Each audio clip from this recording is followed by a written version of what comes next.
But right now, we're joined by one of the most, in my opinion, outspoken and intelligent members of the Patriot movement / alternative media, because he's really a pioneer in that as well.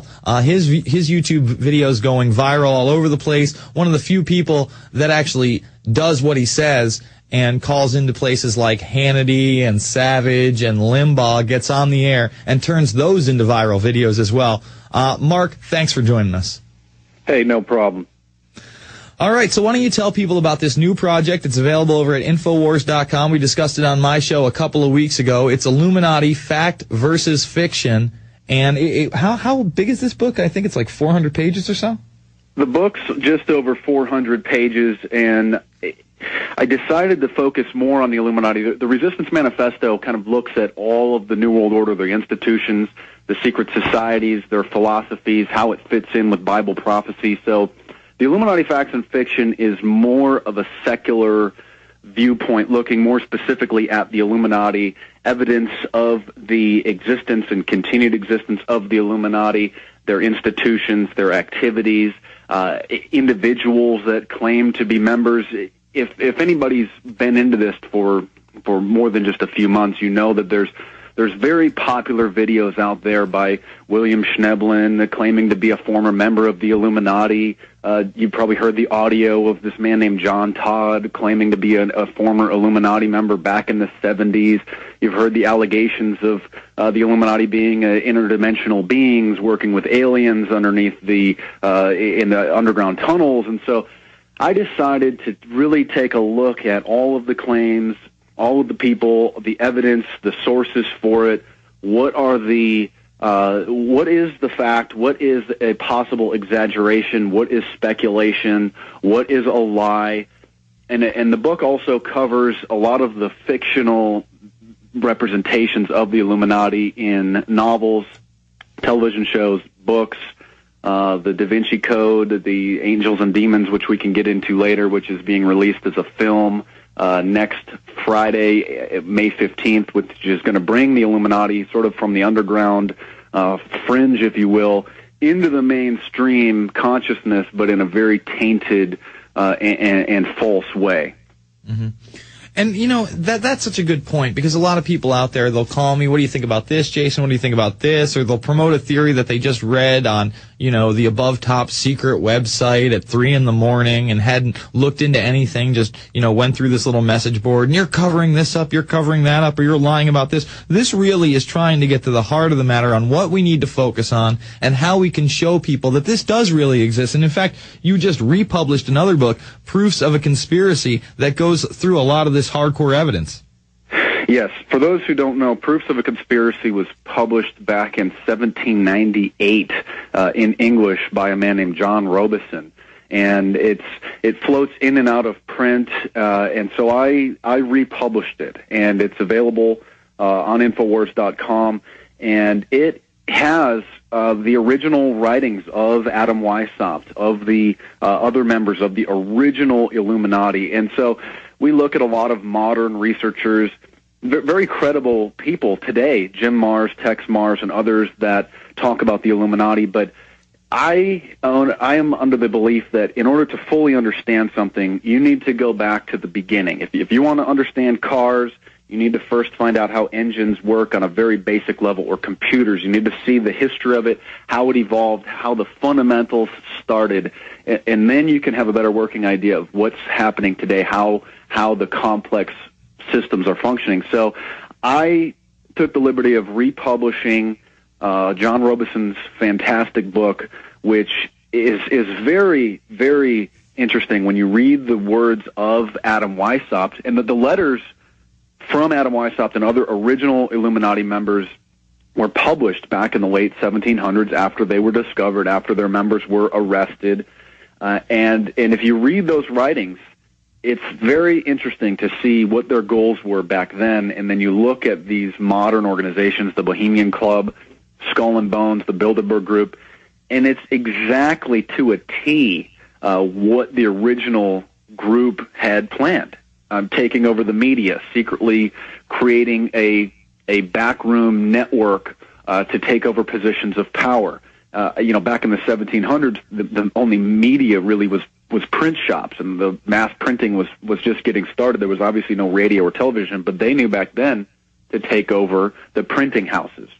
And so I think John Robeson's book is really one of the key and first books ever published on the Illuminati shortly after their discovery. Yeah, and I couldn't agree more. I mean, it only helps us to actually know your enemy, and let's see what they had to say for themselves and then interpret it from there. I mean, don't get me wrong, I love Tex and Jim Mars, but they're secondhand sources. So let's hear it straight out of the horse's mouth. Now, I got a call earlier from somebody who wanted to hear your opinion. Obviously, we've talked a lot about Aleister Crowley. I'm sure he has a place in this new book, the Illuminati Facts versus Fiction. I know he's mentioned in the Resistance Manifesto. But his relation to Kinsey, apparently there's a book out there called Kinsey Crimes and Consequences, where Kinsey was openly discussing trying to get Crowley's diaries. No, I'm not aware of that. Alfred Kinsey, of course, is one of the first and most popular, what they call sexologists, and he did a lot of research on sexuality, but he was a very perverted man. He interviewed a lot of pedophiles. He would encourage his graduate students to have group sex. He himself was reported to be bisexual. He would secretly videotape orgies in his own house for research purposes, of course.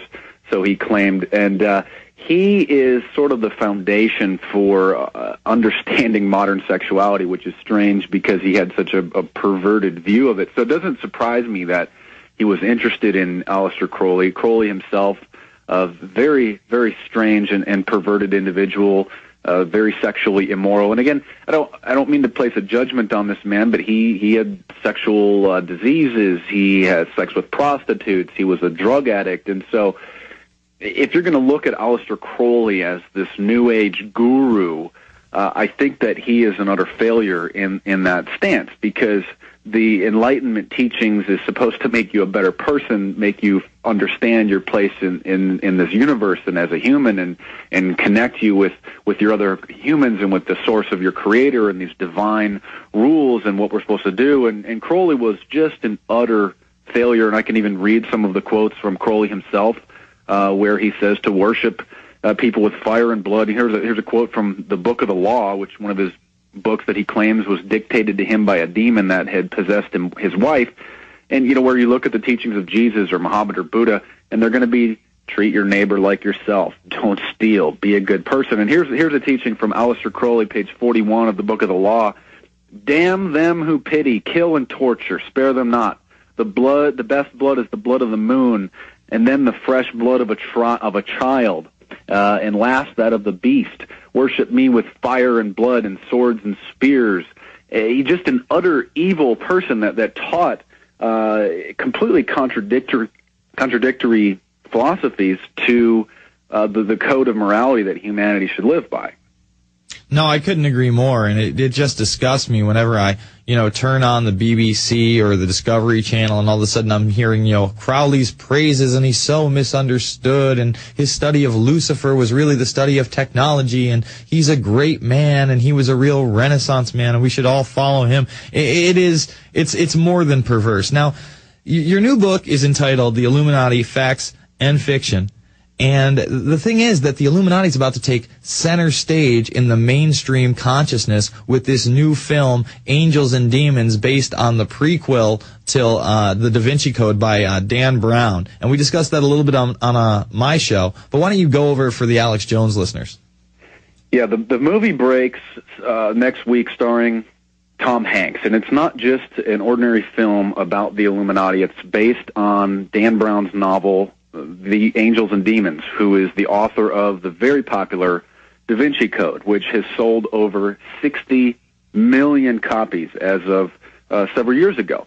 And as everybody probably knows, the Da Vinci Code gives this conspiracy theory that Jesus had a family and that the secret societies are hiding that family from the evil Catholic Church, who has their secret societies that are tracking down the family members and killing them. And it was a very, very controversial book. When the movie came out, it was just the talk of the dinner table around the world. Angels and Demons is the prequel to that. The book was published in 2000, just a few years before Angels and Demons. And it's about the Illuminati plotting to blow up Vatican City in Rome with an antimatter bomb as a retribution for them allegedly arresting their members back in the past. The GCN Radio Network, providing the world with hard-hitting talk radio. GCN, great talk radio starts here.